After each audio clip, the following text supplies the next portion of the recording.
Hello artists! I thought it would be fun for us to explore the idea of artist traditions. It's me, Alexandra, and I'm here today to teach you about the idea of something called still life. Still life, what does that mean? Well, we know when we're wiggling, we are not still.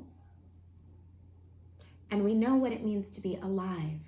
A still life could be flowers, a bowl of fruit, or sometimes it is not any of those things.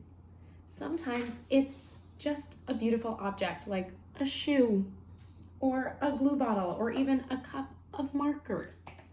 I'd like you to try today. I'm going to show you how to make a beautiful still life with the brush strokes you know and your drawing skills.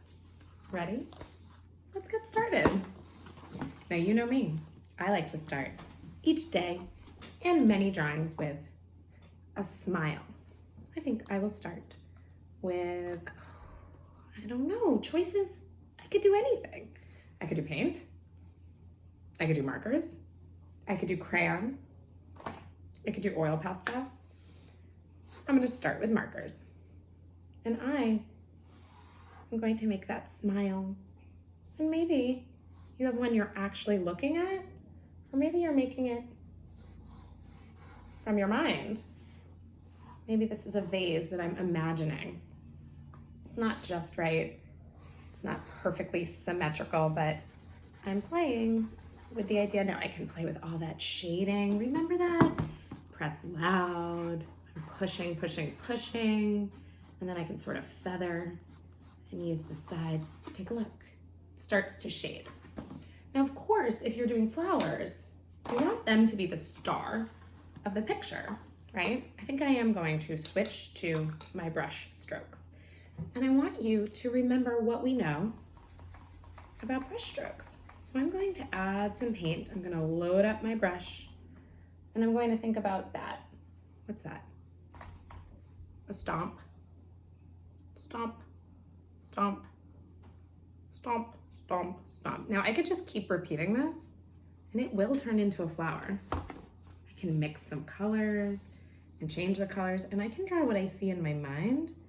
If you are lucky enough to have a vase of flowers right now, try to paint that. And that's just a stomp. I'm going around and around. That repetition. What's another brush stroke that we've talked about? Oh yeah, I always say Cinderella likes to do this. Does she really like to do this? Does she like to sweep? Let's try it. Sweep, sweep, sweep, sweep. I need more paint. Sweep, sweep, sweep, sweep, sweep. Now the very first video I put on YouTube, I promised I was gonna teach you how to make a rose, okay? So let's try that today. You know, I know somebody very important to me named Rose. And today, it's their birthday. Happy birthday, Rose. I like to go like this, and I like to make kind of a blob. Now, this kind of paint dries really quickly, which is just perfect for this. And then I like to sort of make a little, see, interlocking. Oh, you can't see. Let me try one more time. I'll go really big. A C interlocking, but then I like to sort of get it to wiggle, because just like everything in nature, it's not perfect, which I appreciate. It's unpredictable. Perfect schmerfect. I don't do perfect. And I'm starting to get a rose. I can go in and I can make it an interlocking spiral is what I call it. Wiggle, wiggle, wiggle. Looking pretty good. I made a special rose still life for my friend Rose. So here it is, friend. Maybe someday I'll get it to you. And that took some practice and some time to be patient with getting it to dry. So here are all the blobs. Think about how they're overlapping. You can tell this one is in front of that one, and then that one's in front of that one. So sometimes these things take time and practice, and sometimes when you use markers, you can just go for it. So this is all dry. I painted it the other day, and I can just practice these little interlocking spirals and just continue to double.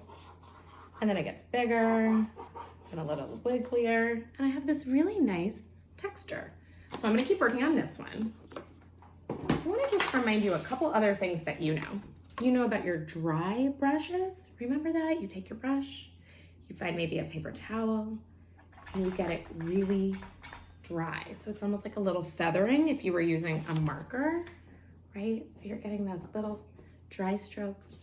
You have a lot of choices. And then think about, do I want to have a table? Notice that that purple is really different than the orange. I want them to look really different. And perhaps you're somebody who wants to have a wallpaper. I didn't do that with this. I bled right off the page. I did my shading. I added leaves. I thought about different shades. And I hope you'll do the same with whatever flowers you choose. So with this one, I thought about brush strokes and I layered. I have a lot of choices. You might say that you want to try to paint and walk away and go back and color on top. Or maybe you're still thinking about our friend Georgia O'Keeffe and you just want to zoom in. Or maybe you are thinking you want to do a bowl of fruit. That's going to be a very different feeling. So again, you're starting with a smile. You're thinking about that bowl, right? Similar to our cake, right? We're really playing with it. And then you're thinking about all the fruit that are inside. Now, if you have a bowl of fruit, it's good to observe and really look at what is going on there. So that orange is really sitting inside the bowl. I need to bring that bowl to almost come around. It's sort of like gonna be almost like that. And then I'm really playing with, what's the next fruit? Oh, I already made this, but maybe I wanna make the outside of a banana. Is that the color of a banana? I don't think so.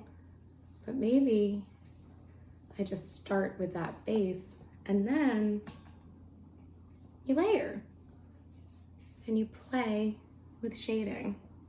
Okay, we have so many skills. We know how to do so many things. So you can take that dry brush approach, and you can start to show that you understand the ideas of shadows and light. If you were in one of my classes, one day when we do still life, I ask you, some of you know this, to take your shoe off and to put it right on your table and to do a pen drawing.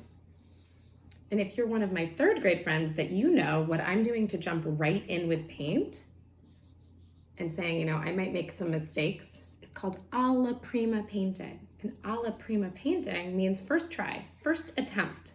So if I make a mistake, I'm sort of like, yeah, I gotta just paint over it. Now, whenever I do an alla prima still life, for my example with my students, I go like that.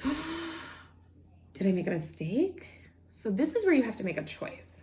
This is where you have to make a decision. You might have to say something like, do I just want to turn it into some grapes that are on the side here? Or could I have turned it into a window? Are grapes blue? No. No, they are not. But I'm starting with a base color and then I'm going in. Oh, it's gonna have to overlap that banana. And then I'm layering. Alla prima still life means I have to be okay with making some mistakes and sort of rolling with it so that I have the confidence to say, you know what? I'm flexible. I don't have a rock brain. I'm not totally stuck. I think I get it. And you know what I'm gonna have to do? I'm gonna have to change that bowl to fit that, which means that I'm gonna have to really bring this around. And that's the thing about being an artist. We have to be able to stretch ourselves and explore, and we also have to do that thing, make that promise to ourselves that we can engage and persist through.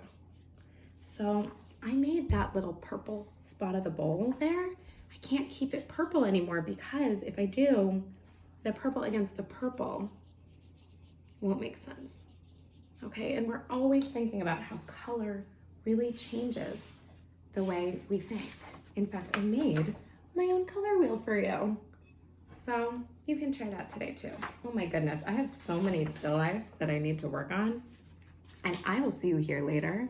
So don't forget to ring that bell and subscribe. And I love you. Keep creating, artists. And I can't wait to see what you make. I'll see you later.